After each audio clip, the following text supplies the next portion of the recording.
can I get a raise of hands if anyone has seen beyond the first episode? Can you give me like a 1 to 10? Like, what? No, kidding. I'm kidding.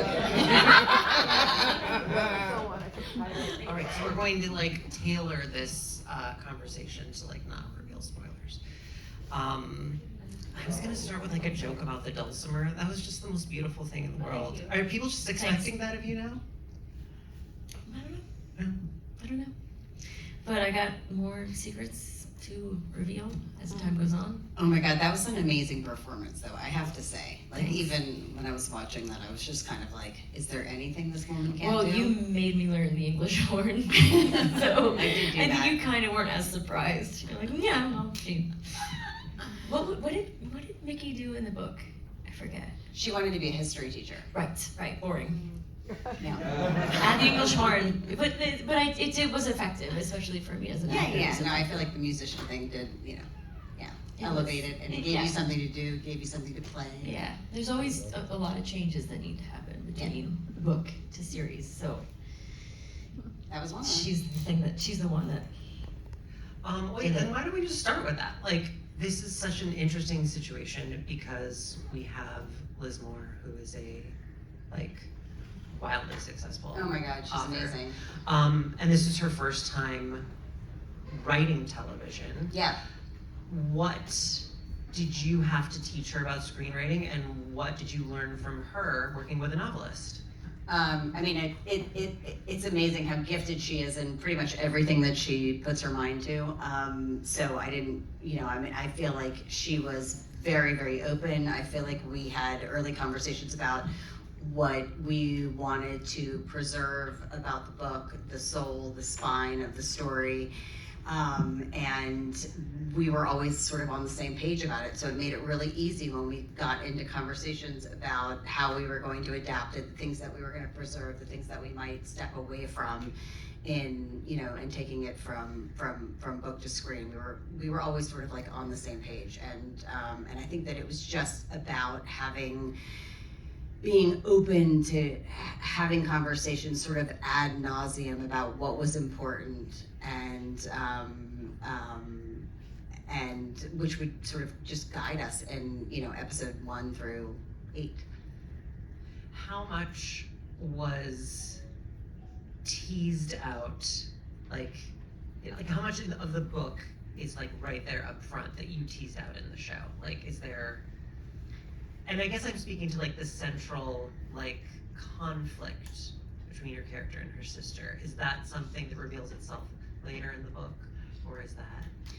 Well, I mean, in our series, the fact that that Mickey and Casey are sisters is something that's revealed over the course of the first episode, whereas in the book you know that right from sort of the get-go.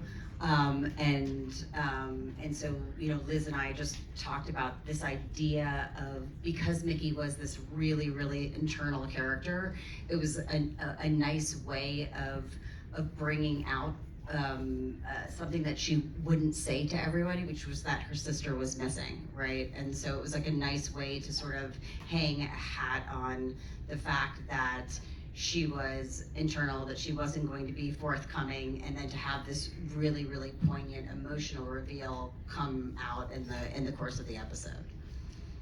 When the project was announced, you were both a part of it, but clearly there was a chronology beforehand. Who courted who? You courted me. Hells yeah.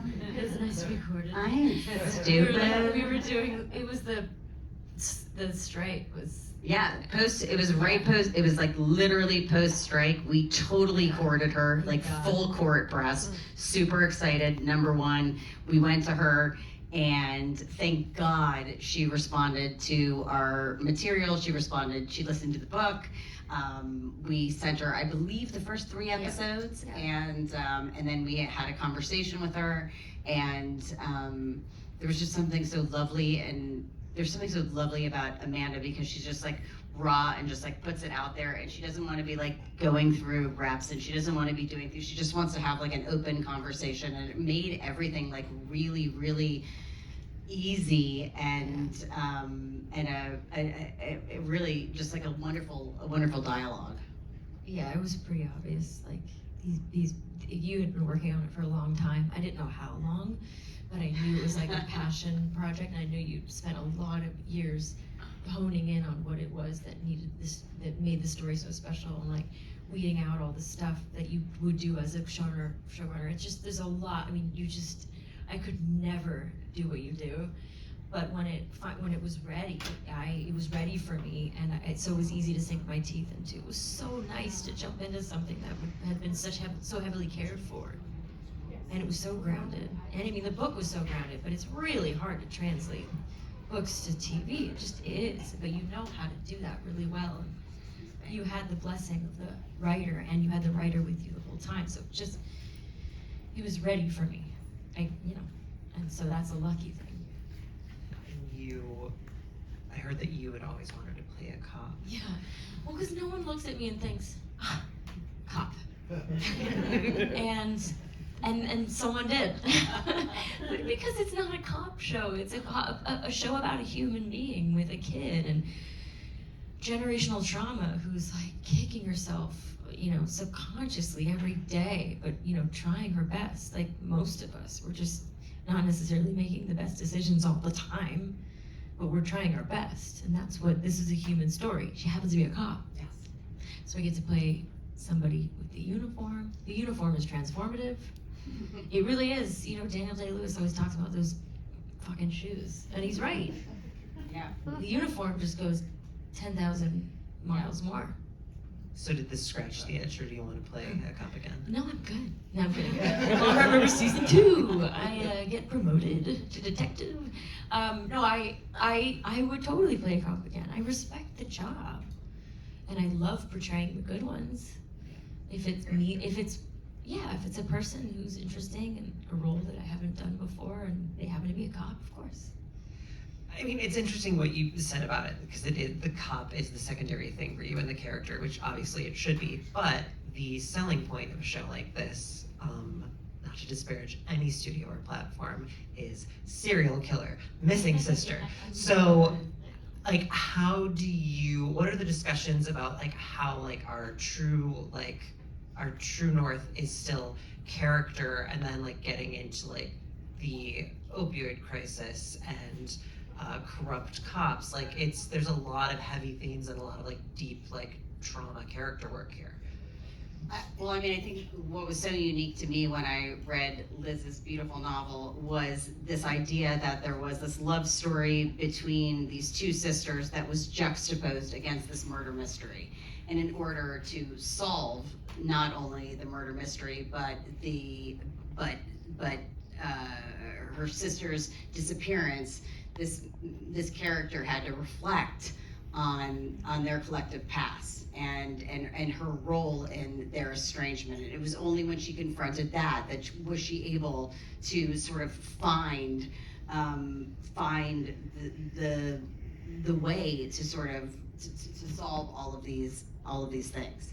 So I think that was what sort of made it so unique and grounded it. And yes, it does have all of these like heavy themes and things that are sort of governing it, but it's a story about humanity and empowerment and about an underserved community like taking their power back. And so I think that for us, like the North Star was always about how our main character, Mickey, saw this world, right? Which was with humanity and compassion and not and chose to reflect on the humanity versus the horror.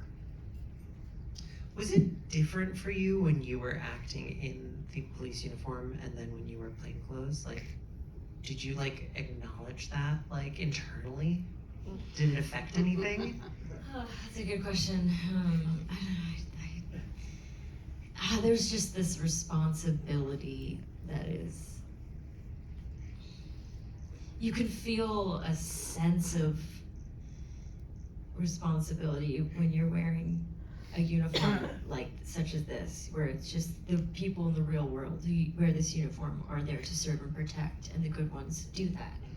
So yes, I am portraying the good kind of cop, the cop who gives a shit. And it's powerful. It's very powerful. And funny enough, like that didn't go away when I went back into plainclothes. I think it's just because Mickey's a cop. But whether she wants to be or not, I mean, she's a cop for better or for worse, you know. And it serves her as well, because she can look after her sister. She can help support a community that she feels very close to, and it didn't make a difference in the end. Like Mickey was still a cop even though she was in plain clothes. She was still investigating. Like she never takes that badge. She never puts that badge on her nightstand. Like emotionally, and I think that's beautiful about her. But it's also like kind of harmful. I mean, she's not a well person.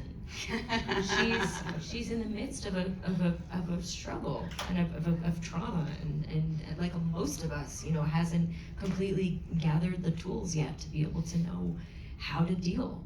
But she's doing her best, and you know, I love portraying somebody who's real. She has it rougher than most of us. She does, and that's the thing. Like, I can relate to her being a mother.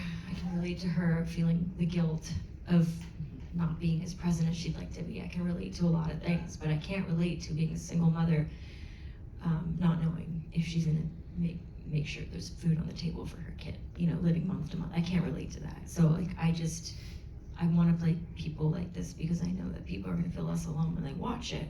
And also, it's just a story about we can all relate to these characters in this show. It's about a specific thing, about a specific group of people, but everyone can relate to aspects of these people, which is why I love making grounded television. I love comedies, don't get me wrong. Can't wait to do one. And especially because it hits home for me with the addiction in my family and being raised close to Philly, this just like took the cake. It's like, oh yeah, we're talking about real things. Yeah. It's not easy to watch sometimes. Yeah.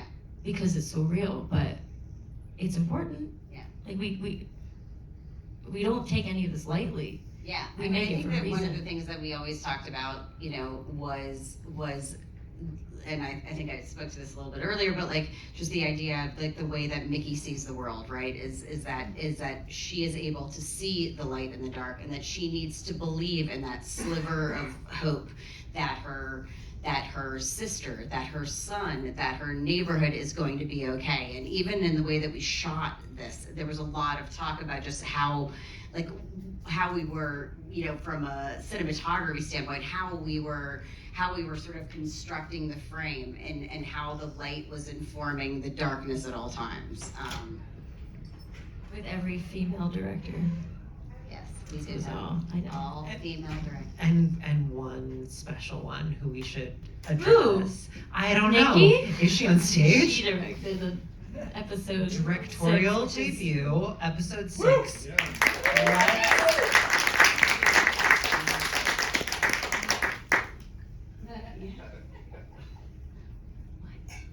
Real time. This is awkward. I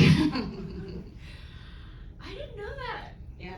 I did not. She directed. What? I didn't know it was your first. Yeah. Sorry, I just. No, it's all right. No, she's a fucking pro. That's what she's doing. Wow. Oh, you learn something new every day. Yeah, fucking incredible. I mean, listen, you were leading the whole pack the whole time. You were there every day. But as a director, it was nice because there was no middleman. There was just like a direct. There is something nice about Yeah. cutting out, like just, you know, just being able to be dealing with directly, because Yeah. as a showrunner, you are there every day, right? And so you are the person Hopefully. that is there every Yeah. day when the directors are coming in, like in and out. So there was something really, really nice about just having a very, very direct relationship with your cast, and not, you know, and not passing a message along, you know, It's rare. It's rare. Yeah. It's really rare. yeah, it was really fun. It was. I know it's funny. It's you know, you watch a show like this and it really it's harrowing and exciting, but you know, has its moments of darkness and fear and for these characters. But you always find the levity on set. So when we talk about You it, find the levity on We- set too. yeah, I guess we Fun. really had have a fun time. Yeah, Amanda is a wonderful, I'm just saying, if there's anybody in this thing that's Work wondering, with like, me. oh my God, should we You'll hire have fun. Amanda or not, or whatever, absolutely, like, Hire run, me. don't walk, she is the best #1 on the planet. And even though that we were obviously like dealing with some very, very heavy themes, she is just sort of a beacon of light on set and puts it out for everybody that's like around and inspires everybody to be bringing their A game and she's the most generous person in the world. She takes care of our cast and our crew. She got us a food truck every week. It's essential. You gotta feed people. It's amazing. Amazing. No, it was But- fun. I mean, it's the whole thing was worth the whole thing. It was just everything about it. I love talking about it. Yeah. I love doing these screenings because it came out a couple months ago, and it's just the fact that we just get to talk about it. Every interview, it was just like, listen, if we get to talk about it more, why not? Like, I feel like also more people will see it the more we talk about it. Like, I don't know. It feels important. And every time we do get, like, you guys, like, listening to what we're saying, I don't want it ever to be boring, but it feels nice that, you care. That people, are showing up Yeah. to see the thing that we made. Yeah. Also, this isn't boring. We had a revelation. You didn't know it was her first time Oh, yeah. directing. This is amazing. Yeah. What else don't I know? I feel like you and I have talked about this before. It's easy for you to sort of like shed the material at the end of the day. Like, how different of an experience would this be with someone who had to like live in it for the whole shoot? Like, that's tough, right?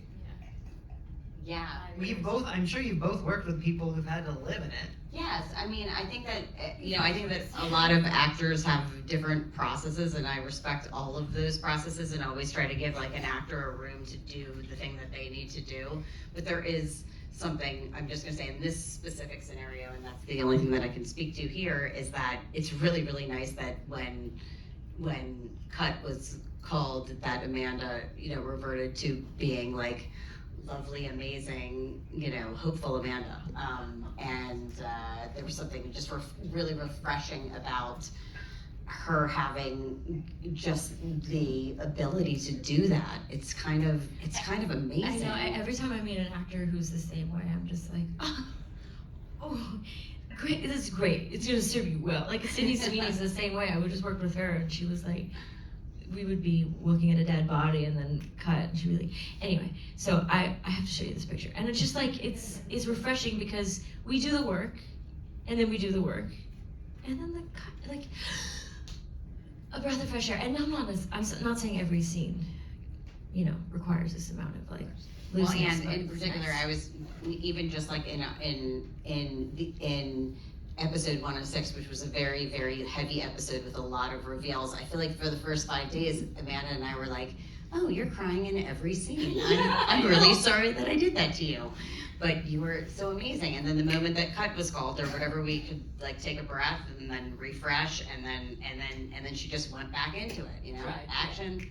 No, you were amazing. Stop. It's hard. I mean, you can't expect to not hate yourself at least 70% of the time. But you were really. You could do that as a showrunner as well. Oh, no, it's just we hate on each other, on ourselves. But no, it's true. It's you gotta know you gotta have boundaries, I guess, with your character. Pennsylvania native, Allentown. We talked about how Philly looms large, the Delco accent. We've seen some shows where it featured very prominently, but you and your producing partners decided very early on that was not going to be her character. And I'm going to speak to this really quick. Yeah. I'm just going to say, just only because it was something that was like in the book, and I feel like sometimes it gets missed in the translation when it came to screen.